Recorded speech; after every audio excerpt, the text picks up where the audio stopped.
Kaya sabi dun sa Genesis, hindi niya pa pinapaulan. Bakit? Kasi wala pang magtapatrabaho. Wala pang taong magpapakilala ng sarili niya para mag-take care nung Garden of Eden.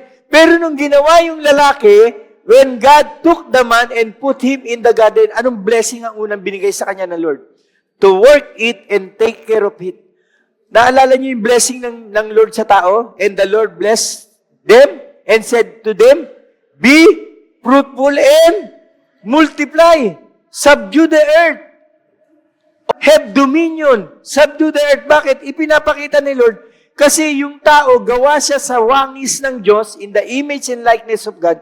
Pag tinrabaho niya to, ibig sabihin, pinapakita niya kung anong meron siya. Hindi ka nagtatrabaho dahil meron ka lang ginagawa. Nagtatrabaho ka kasi pinapakita mo yung sarili mo kung sino ka.